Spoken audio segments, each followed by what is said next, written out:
Nabung atau lunasin hutang? Salah satu bikin kamu stuck. Masih banyak yang debat, nabung dulu atau lunasin hutang dulu? Jawabannya tergantung kondisi, tapi ada satu aturan penting yang sering diabaikan. Kalau kamu gaji pas-pasan, video ini wajib kamu tonton sampai habis. Yuk kita bahas. Salah prioritas. Banyak orang dengan gaji pas-pasan merasa sudah aman karena masih bisa nabung walaupun cuma sedikit. Masalahnya, di saat yang sama, hutang mereka tetap berjalan, bahkan bunganya kerja lebih keras daripada mereka sendiri. Menabung sambil punya hutang berbunga itu seperti mengisi ember yang bocor.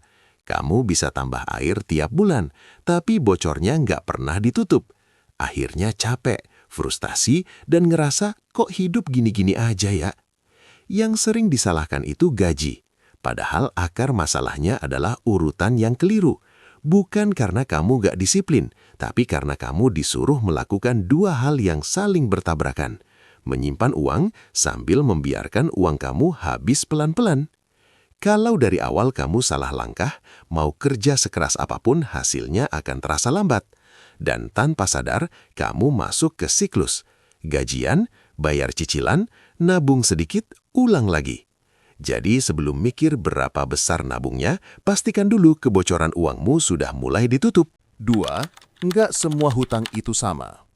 Kesalahan besar berikutnya adalah menganggap semua hutang harus diperlakukan sama. Padahal jenis hutang itu beda-beda, dan cara menyikapinya juga harus beda. Ada hutang yang pelan-pelan ngerusak keuangan. Ada juga hutang yang masih bisa dikendalikan. Hutang yang paling berbahaya biasanya hutang konsumtif berbunga tinggi, pay later, kartu kredit, cicilan barang gaya hidup, atau pinjaman online. Hutang jenis ini bukan cuma ngambil uang kamu hari ini, tapi juga mencuri uang kamu di masa depan lewat bunga. Di sisi lain, ada hutang yang lebih ringan tekanannya, seperti KPR atau cicilan usaha dengan bunga lebih rendah dan jangka panjang. Bukan berarti aman sepenuhnya, tapi dampaknya nggak secepat dan sekejam hutang konsumtif. Masalahnya, banyak orang melakukan kebalikannya. Mereka menabung kecil-kecilan, tapi membiarkan hutang berbunga tinggi tetap hidup.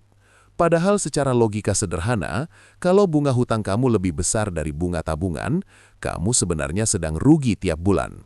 Jadi sebelum bertanya harus nabung atau lunasin hutang dulu, pertanyaan yang benar adalah, hutang apa yang paling mahal dan paling nyedot uangku? Itu yang harus dibereskan lebih dulu.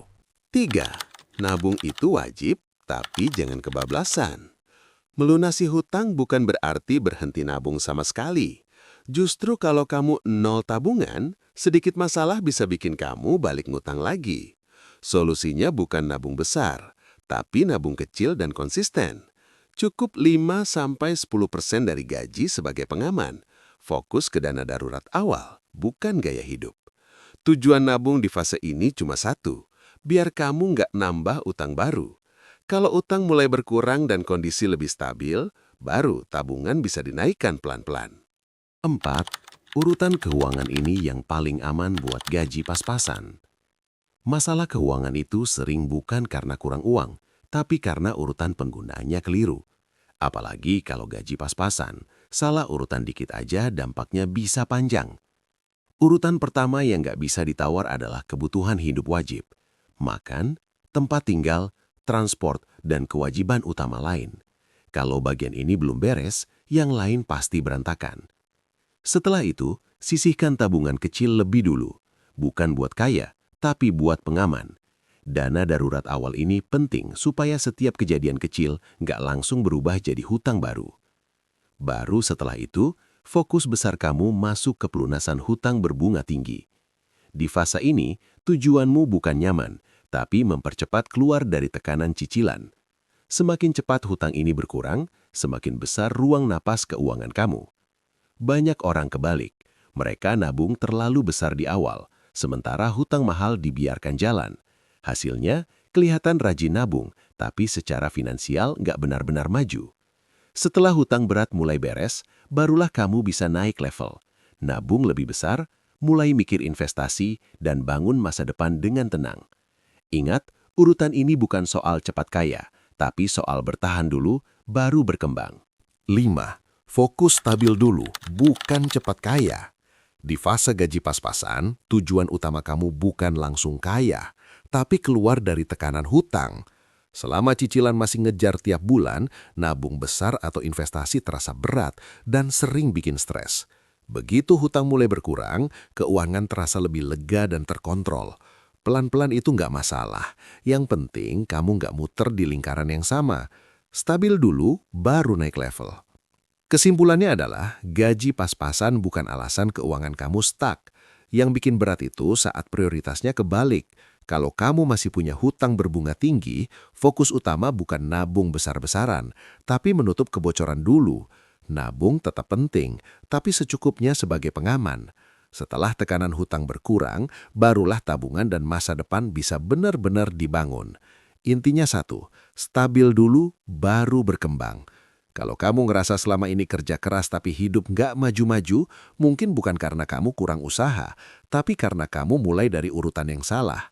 Pelan-pelan nggak apa-apa, yang penting arahnya benar. Dan hari ini, kamu sudah selangkah lebih paham dari kemarin.